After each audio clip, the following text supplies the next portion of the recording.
Kasus bayi yang tertukar di RS Sentosa Kemang, Kabupaten Bogor, akhirnya menemui titik terang. Polisi memastikan bahwa kedua bayi dari Dian dan Siti Mauliah tersebut terbukti tertukar.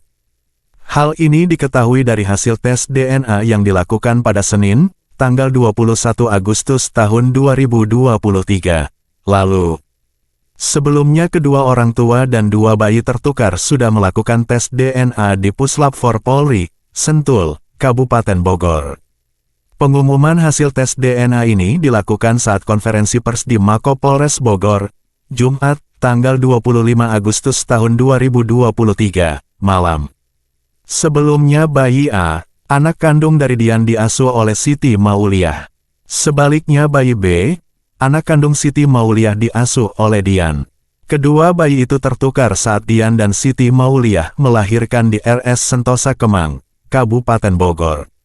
Saat polisi mengumumkan hasil tes DNA bahwa kedua bayi tersebut terbukti tertukar, kedua ibu bayi, Dian dan Siti Mauliah langsung berpelukan sambil menangis. Tak diketahui dengan jelas apa yang mereka bicarakan saat itu. Tak hanya Siti dan Dian, kedua ayah dari bayi yang tertukar ini juga terlihat saling berpelukan. Kapolres Bogor AKBP Rio Wahyu Anggoro mengatakan berdasarkan hasil tes DNA, fix bayi tersebut tertukar. Prosentasenya hingga 99,99%. Berdasarkan dari Puslap 4 Bareskrim Mabes Polri yang dimana ditemukan memang fix 99,99% berdasarkan data yang diberikan bahwa anak tersebut memang tertukar, ujar AKBP Rio, mengutip tayangan YouTube Kompas TV. Sebelum hasil tes DNA bayi tertukar di Bogor diumumkan ke publik, pihak Polres Bogor menyampaikan terlebih dahulu kepada Ibu Siti dan Ibu Dian dalam mediasi yang digelar secara tertutup. Tak hanya kedua orang tua, bayi berusia 1 tahun juga ikut hadir dalam mediasi tersebut. Namun dalam ruang mediasi ini, tidak semua rombongan keluarga ikut masuk. Kembali, mediasi tertutup berlangsung sejak pukul 15 waktu Indonesia Barat sore dan memakan waktu hingga berjam-jam lamanya. Pihak keluarga histeris hingga ada yang pingsan saat mediasi berlangsung. Karena ada yang sempat pingsan, ada yang dari keluarga, ada yang dari pihak korban, lebih dari satu orang, ya histerislah, lebih ke histeris, kata kuasa hukum Ibu S, Rusdi Ridho kepada tribunnews.bogor.com. Rusdi mengatakan Dian pingsan pasca mendengar hasil tes DNA dalam mediasi tertutup tersebut.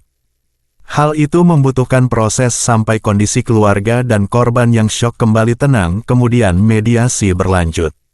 Dia menyampaikan bahwa suasana isak tangis para keluarga termasuk keluarga Ibu Siti, bahkan polisi yang hadir juga mewarnai mediasi tersebut. Manusiawilah saya kira, ibu siapa yang tidak sedih ketika mendengar berita acara hasil tes DNA. Bahkan semuanya saya kira, semua yang hadir di ruangan itu menangis. Bahkan Kapolres juga menangis, dari Deputi Kementerian semua juga ikut merasakan apa yang dirasakan para korban, ungkap Rusdi Ridho. Awal mula bayi tertukar, diketahui Dian dan Siti Mauliah sama-sama melahirkan di RS Sentosa, Kecamatan Kemang, Kabupaten Bogor, pada tanggal 18 Juli tahun 2022. Singkat cerita, Siti Mauliah merasa janggal usai menyusui bayi pada hari kedua. Siti merasa, ada perbedaan dengan bayi yang ditemuinya di hari pertama dengan hari kedua. Di mana bayi yang dia temui di hari kedua tampak berbeda, khususnya pada bagian rambut yang nampak lebih lebat. Kemudian, ketika hendak pulang dari RS, suster yang melayani sempat menanyakan kepada Siti mengenai gelang penanda yang dikenakan oleh bayi.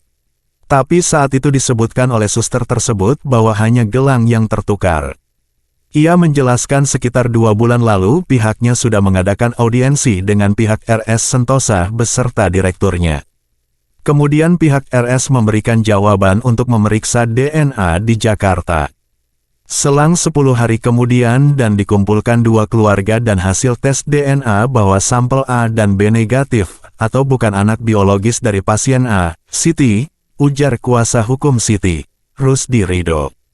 Rusdi sebagai kuasa hukum, mencoba meminta pertanggungjawaban kepada pihak RS Sentosa untuk mencari anak Siti yang sesungguhnya.